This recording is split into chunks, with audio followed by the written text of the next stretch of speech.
کون بات سنے گا, کون دکھ کسی کی. پگلی بی بی, پاگل عورت. دیکھے کبھی پاگلوں کو کوئی وقت دیتا؟ تو پاگلوں کے پاس بیٹھا, میں بڑا مصروف آدمی ہوں, مجھے تو سیاںا بندہ ملنے آئے تو میں کہتا مختصر بات کر دوں.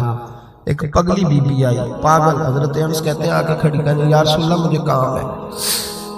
پاگل عورت. نبی کریم صلی اللہ تعالی علیہ وسلم نے کہا کیا کام ہے؟ تو اس کے محلے کے لوگ کھڑے ہو گئے, کہنے لگے حضور چھوڑیں گے تو دیوانی ہے, ایسی باتیں کرتی رہتی ہے. جناب انس بن مالک فرماتے ہیں حضور ناراض ہوئے, فرمایا تم سے بات کر رہی ہے کہ مجھ سے کر رہی ہے؟ کرنے تو باتیں, کیا بات ہے بتا.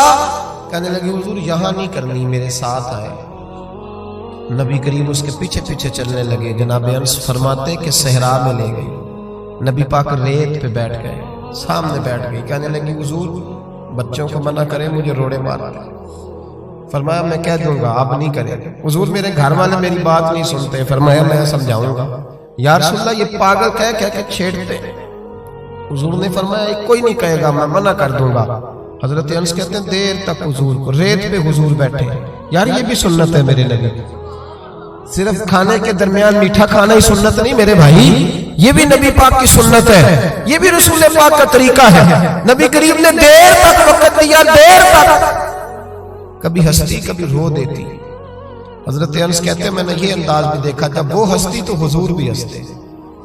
کبھی کو پاگل کے غم سن کے بھی رویا. لیکن ایسا کوئی محبوب کہیں ہوگا نہ کہیں ہے, بیٹھا ہے چٹائی پہ مگر عرش نشیں ہے. میرے محبوب نے کھل کے باتیں سنی, کھل کے اپنی مرضی سے کہنے لگی محبوبہ میں تھک گئی ہوں, اب آپ جائیں. حضور میں تھک گئی ہوں, آپ جائیں. نبی کریم اٹھے اور اٹھ کے فرمایا کسی کا خیال نہ کرنا, جب تیرا دل کرے دوبارہ آ جانا. یار یہ حسن ہے, یہ وقار ہے کہ تو اشک شوئی کس طرح. میں نہ ابھی انتظار کر رہا ہوں, میں ابھی انتظار کر رہا ہوں کہ ایم این اے آئے گا تو اس غریب کی مدد کرے گا. میں ابھی انتظار کر رہا ہوں کہ ایم پی آئے گا تو اس کی مدد کرے گا. میں ابھی انتظار کر رہا ہوں کہ بہت بڑا سیٹھ آئے گا تو مدد کرے گا. جب محلے کا اور گاؤں کا چودھری کسی غریب پہ ظلم کر رہا ہوتا ہے تو میں اپنے بچے کو کہہ رہا ہوتا تو نہ اس لڑائی میں جانا, ہمیں کیا لگے. تو کون پھر اس کا ہاتھ, ظلم پھر ختم کیسے ہوگا؟ پھر کیا طریقہ ہے ظلم ختم کرنے کا؟ جب کوئی ظالم کو ظالم کہنے کوئی تیار نہ ہو. وہ زمانہ جب نبی کریم صلی اللہ تعالی وسلم مکہ شریف میں اعلان نبوت فرمایا تھا تو سارا مکہ مخالف ہو گیا, سارا مکہ. ایک وقت عروج کا ہوتا ہے, ایک وقت ایسا ہوتا ہے جب غربت ہوتی ہے, ابتدا اسلام پر غربت کا زمانہ. قبیلہ بنو آراش کا ایک شخص مکے آیا, وہ کہتا ہے میں چھوٹا سا تاجر تھا. میری باتوں کی سمجھ تو آ رہی ہے نا آپ حضرات؟ جو نہیں بول رہے انہیں بھی آ رہی ہے. اللہ تعالیٰ آپ کو جزا دے. بس ایک تو بات اور عرض کرنی ہے آپ حضرات. حضرت طارق بن عبداللہ رضی اللہ تعالیٰ عنہ اس کے راوی ہیں, فرماتے ہیں وہ بنو آراش کا رہنے والا شخص آیا. وہ کہتا میں چھوٹا سا تاجر تھا, بیوپاری تھا. میں گاؤں سے جانور اونٹ گھوڑے خریدا کرتا, مکے میں لا کے بیچتا, مدینے میں لے جا کے بیچتا, طائف میں. میں ایک دفعہ نا بڑے سرخ رنگ کے خوبصورت 2 اونٹ مکے لایا. میں مکے کے لوگوں کو زیادہ نہیں جانتا تھا, منڈی میں جو لوگ آتے جاتے تھے انہیں جانتا تھا, مال بیچ کے چلا جاتا تھا. آج میں مکے میں داخل ہوا تو ابو جہل مجھے کہنے لگا یہاں ایک شخص نے دعویٰ نبوت کیا, اس کے قریب نہ جانا. میں نے کہا ٹھیک ہے نہیں جاؤں گا. میں نے اونٹ دکھائے تو ابو جہل کو پسند آ گئے, سودا ہو گیا, اونٹ خرید لیے. وہ شخص کہتا ہے کہ اونٹ خرید کے نہ تو کہنے لگا فلاں محلے کی فلاں گلی کے فلاں کونے میں میرا گھر ہے, کل آ کے پیسے لے جانا. کہتے میں اگلے دن پیسے لینے گیا تو کہنے لگا آج نہیں میرے پاس, کل آنا. میں اگلے دن پھر گیا پیسے, کہنے لگا نہیں کل آنا. ہوٹل ہوتے نہیں تھے, مکے میں میرا رشتہ دار کوئی نہیں تھا, میں فٹ پاتھ پہ سوتا. جو چند کھجورے اور سرکہ میرے پاس تھا وہ پہلے دن ہی ختم ہو گیا. انویسٹمنٹ بھی ساری وہیں لگی ہوئی تھی, گھر میں بچے بچیاں انتظار کر رہے تھے. میں بڑا مجبور ہوا, تھک گیا. تیسرے دن میں گیا تو میں نے کہا پیسے, کہنے لگا کل آنا. میں نے ذرا دبا کے بات کی, میں نے کہا یار میری کوئی پھپھو تو رہتی نہیں مکہ مکرمہ میں, غریب آدمی ہوں, میرے پیسے دے میں جاؤں. جب دبا کے بات کی تو کہنے لگا جا دوڑ جا, جہاں سے ملتے ہیں لے لے, بھاگ جا. یہ تاجر جب ڈوبتے ہیں نا تو معاذ اللہ تعالیٰ کچھ تو ایسے ہوتے ہیں جو خودکشی کر کے مر جاتے ہیں, اس لیے کہ بڑے لوگ ان کے ساتھ وابستہ ہوتے ہیں. جب کسی کی اصل راز ڈوب جائے کہتے ہیں میں کانپنے لگا. میں نے پوچھا لوگوں سے کہ تمہارے چودھری سردار بڑے کہاں بیٹھتے ہیں, تو کہا وہ جو حرم مکہ کے ساتھ ٹولیاں بنا کے بیٹھے ہیں نا، وہ سارے ہمارے سردار ہی ہیں. کہتے میں وہاں گیا، ابو سفیان تھے، ابو لہب تھا، عتبہ، طیبہ، شیبہ، ابو المختری، اخنس بن شریح، سب بیٹھے. میں نے جا کے کہا یارو میں بنو عراش کا رہنے والا ہوں، چھوٹا سا تاجر ہوں، 2 اونٹ یہاں لا کے بیچ بیٹھا ہوں تو ایک شخص نے خریدے ہیں، وہ پیسے نہیں دیتا. کہتے عتبہ بولا یا ابو سفیان بولا کون ہے جو تیرے پیسے کھا گیا؟ طاقت ہے کسی کی، نام لے. تو کہتے میں نے کہا اس کا نام ابو جہل ہے. جب میں نے یہ کہا نا تو کہنے لگے اوہو وہ تو پیسے نہیں ملتے تیرے، تو بڑا گنڈا ہے، تو بہت بڑے بدماش کے پاس ہونا چاہیے، وہ تو نہیں پیسے ملنے لگے، کبھی نہیں ملتے. فرماتے اب میں کانپا، اب تو میری امیدیں ٹوٹنے لگے، اب میرے آنسو چھلکنے لگے. تو ایک شخص نے نا مذاق کیا، ادھر دیکھیے گا میری طرف، مذاق کیا. کہتے ہیں سامنے نا خانہ کعبہ کی دیوار کے ساتھ ٹیک لگا کے رسول پاک تشریف فرما تھے، نبی کریم بیٹھے ہوئے تھے، نبی کریم. تو ایک بندے نے معاذ اللہ ثم معاذ اللہ نقل کفر نہ باشد، اس نے نا مذاق کیا، کہنے لگا وہ جو بندہ بیٹھا ہے وہ تیرا مسئلہ حل کر سکتا ہے. کہتے ہیں اس نے مذاق کیا، باقی ہنسنے لگے. مجھے سمجھ نہ آئی کہ بھیجتے بھی ہیں اور مذاق بھی اڑاتے، لیکن ڈوبتے کو تنکے کا سہارا. میں حضور علیہ السلام کے قریب پہنچا، نبی کریم کچھ وظیفہ پڑھ رہے تھے. یہ غریب آدمی نا بیچارہ وزیر سے بھی ڈرتا ہے تو پیر سے بھی ڈرتا ہے کہ کہیں طبیعت پہ کوئی چیز گرا نہ گزر جائے. تو کہتا ہے میں ڈرتے ڈرتے نا پیچھے بیٹھ گیا کہ فارغ ہوں گے تو میں بات کروں گا. فرماتے میں ابھی پیچھے بیٹھا ہی تھا، پورا بیٹھا بھی نہیں تھا کہ میرے رسول پاک نے میری طرف توجہ فرمائی، رخ میری طرف پھیرا، 2 جملے نبی پاک نے کہے تو مجھے یوں لگا جیسے پردیس میں مجھے ماں مل گئی. 2 جملے. پہلا فقرہ حضور نے فرمایا پردیسی لگتے ہو، اور دوسرا فقرہ فرمایا پریشان لگتے ہو. فرماتے ہیں بات چھم چھم میرے آنسوں کے لیے، چھم چھم. اور بھائی کوئی اپنا ملے تو رونے کا مزہ آتا ہے، کوئی دکھ پوچھے تو پھر بندہ آنسو گرائے گا. ہر ایک کو تو دکھ سنائے بھی نہیں جاتے. وہ شاعر اردو کا ہے، آپ کی سمجھ میں آ جاتا بڑا اچھا ہے. اس نے کہا تھا کہ ہجوم غم میں بھی توہین ضبط غم نہ ہوئی، ہم اس احتیاط سے روئے کہ آنکھ نم نہ ہوئی. ہجوم غم میں بھی توہین ضبط غم نہ ہوئی، ہم اس احتیاط سے روئے کہ آنکھ نم نہ ہوئی. ہم روئے بھی ہیں پر ہم نے کوشش کی ہے کہ کوئی ہمارے آنسو نہ دیکھے، چھپ چھپا کے روئے. فرمانے لگے نبی رحمت صلی اللہ علیہ وسلم نے فرمایا پردیسی اور پریشان لگتے ہو. کہتے میں جب رویا نا تو کریم رسول نے کام بھی نہیں پوچھا، یہ بھی نہیں پوچھا مسئلہ کیا، مجھے تبکی دی. فرمایا چپ کر، روتا کیوں ہے؟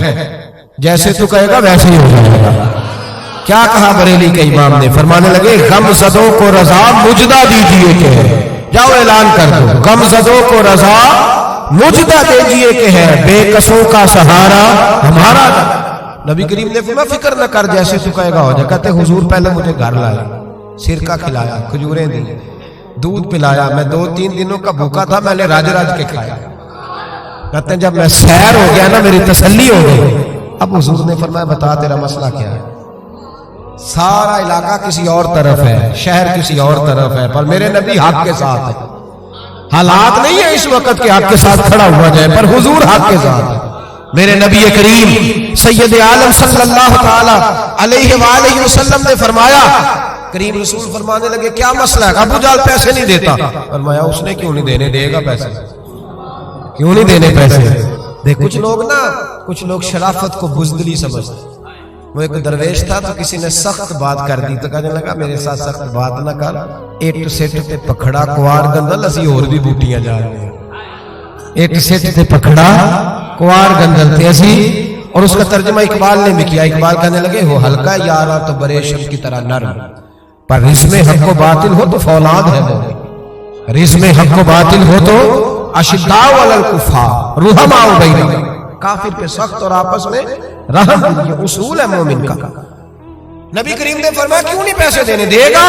ان الذین قالوا ربنا اللہ ثم استقاموا تتنزل علیہم الملائکہ، جو رب کا نام لے کے ڈٹ جائے اللہ اس کی مدد کے لیے فرشتوں کا نزول فرما دیا کرتا ہے.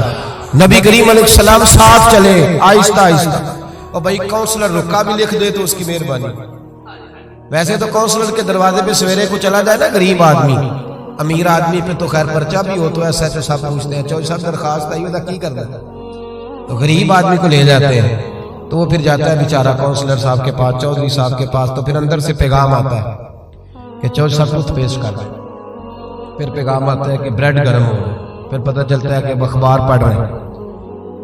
وہ غریب باہر بیٹھا ہے، پھر باہر آ کے پوچھتے ہیں گاڑی کرا کے لائے ہو؟ وہاں کیسے جانا ہے؟ وارث شاہ مان کری نہ وارثہ رب بے وارثہ کر کے مار گئی. بے پرواہی ویک سجن دی جتھے کسے دی پیش نہ جاوے، انہیں تاجاں والے در در رولے، تاجاں والے در در رولے تے منگتے آ تخت بٹھاوے.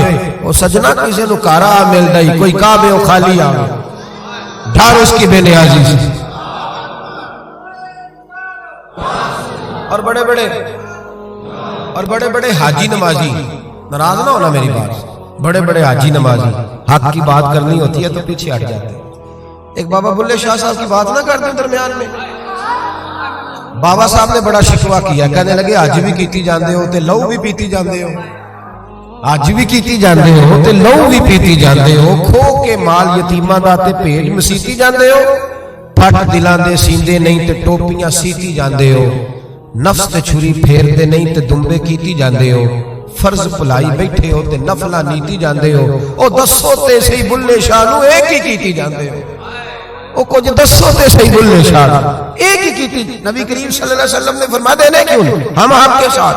حضور ساتھ چلے تو شخص کہتے ہیں جب گلی میں حضور جا رہے تھے نا تو میرے دل میں خیال آ رہا تھا کہ وہ تو بڑا بدماش ہے اور حضور تو بولتے بھی دھیما دھیما ہے، وہ تو بڑا گنڈا ہے، اور میں 100 باتیں کرتا تو حضور ایک جواب دیتے. نیچی نظروں کی شرم و حیا پر درود، اونچی بھیلی کی رفعت پہ لاکھوں سلام. تو محبوب پاک کیسے بات کریں گے؟ وہ تو بڑا بے حیا ہے، لیکن کہتے ہیں سارے رستے حضور نے کوئی بات نہ کی. کک سواد نہیں مشری اندر اسا کھنڈا میں چک ڈٹھیاں، اینا ساریاں شہواں نالوں گلاں سجن دیاں مٹھیاں. کہتے ہیں نعرہ تکبیر، نعرہ رسالت، رسالت، رسالت. سنیں کہتے ہیں حضور جب اس کے دروازے تک پہنچے تو نبی پاک نے دستک دی. ابو جال دروازے پہ آئے اور جب اس نے آ کے پوچھا نا کیا بات ہے کیوں آئے، تو کہتے ہیں پھر میں نے حضور کی نظروں کو اٹھتے ہوئے دیکھا. پھر اعلیٰ حضرت بولے، فرمانے لگے غضب سے ان کے خدا بچائے، غضب سے ان کے اللہ ہی بچائے جب حضور غضبناک ہو. فرمایا نظریں اٹھی اور نبی کریم فرمانے لگے تو غریبوں کا خون نچوڑ کے چودھری بننا چاہتا ہے؟ ان مسکینوں کی گردنیں جھکا کے غریب آدمی اب بول نہیں سکتا، انہیں برا کہہ کے چودھری بننا چاہتا ہے؟ یہ تیری سرداری ہے، یہ تیرا کمال ہے. اس پردیسی کے پیسے دبا گیا، لا پیسے اس کے. اس نے ہاتھ باندھ دیے، کہنا جی میں ہونی لے آیا. دوڑا گیا اندر. میرے رسول پاک کو اللہ نے روب عطا فرمایا. نبی پاک فرماتے ہیں میں 1 مہینہ دور ہوتا ہوں تو دشمن میرا پھر بھی ڈر رہا ہوں. یہ اللہ نے روب دیا محبوب پاک. ابھی لایا گیا، دوڑا گیا گھر سے پیسے لایا. میرے کریم رسول نے نا وہ پیسے اس شخص کو تھمائے. ادھر سے ابو سفیان نے ایک جاسوس بھیجا تھا، جاؤ دیکھ کے آؤ ابو جال کیا کرتا ہے. وہ بھی چھپ کے دیکھ رہا تھا. نبی کریم ابو جال سے کہنے لگے تیری دوبارہ شکایت نہ آئے. کہنے لگا جی آئندہ احتیاط کروں گا. حضور پیسے اسے دیے. اب کسی شخص کی لوٹی ہوئی دولت مل جائے اور ڈوبے ہوئے خزانے نکل آئے تو کتنا راضی ہوتا ہے. حضور نے دیے تو خوش ہو گیا. دیکھو میرے محبوب کا کمال.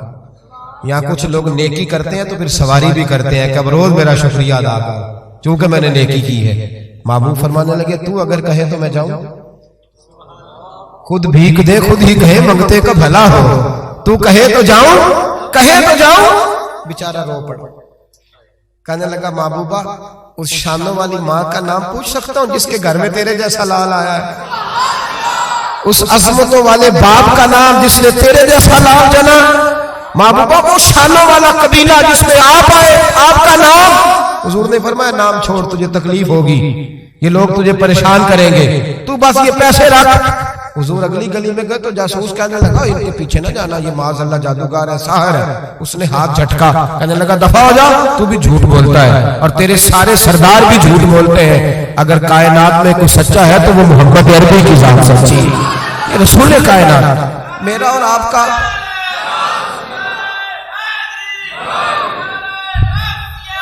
سنیں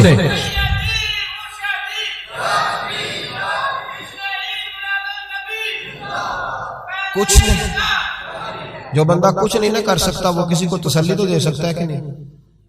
اتنا تو ہو سکتا ہے نا. قرآن مجید نے کہا یا ایھا النبی انا ارسلناک شاہدا ومبشرا ونذیرا، میرے رسول پاک نا خوشخبریاں سنانے آئے، ڈر سنانے آئے۔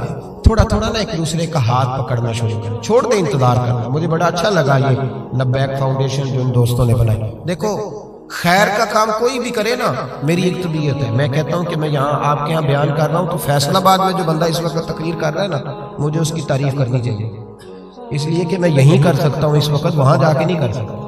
جو لاہور میں کر رہا ہے مجھے اس کو سپورٹ ہے۔ ہم پتہ کیا کرتے ہیں کہ خیر بس وہی ہے جو میرے پاس ہے، دائیں بائیں کچھ بھی نہیں۔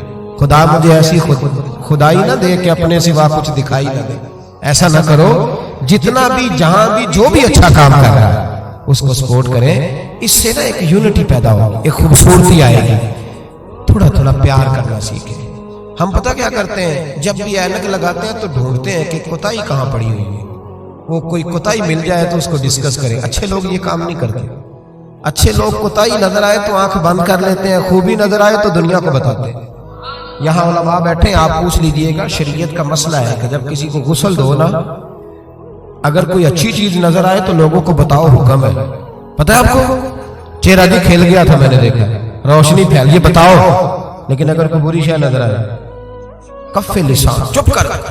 حضور نے حکم دیا اذکروا محاسن موتاکم، او کما قال صلی اللہ علیہ وسلم، جب تم میں سے کوئی چلا جائے تو اس کی اچھی اچھی باتیں بیان کرو، برائیاں ہوں بھی تو ان سے صرف نہ۔ آج پتہ کیا ہو رہا ہے، ایک بندے میں 99 خوبیاں ہیں، ان کو کوئی نہیں بیان کر رہا، جو ایک خامی ہے نا وہ ہر بندے کو نظر آ رہی ہے۔ تھوڑا تھوڑا پیار کریں۔ اخلاق کا مطلب یہ ہے کہ آپ کس طرح محبت بانٹ سکتے ہیں، کس طرح لوگوں کے ساتھ بھلائی کر سکتے ہیں، کس طرح آپ آگے بڑھ سکتے ہیں۔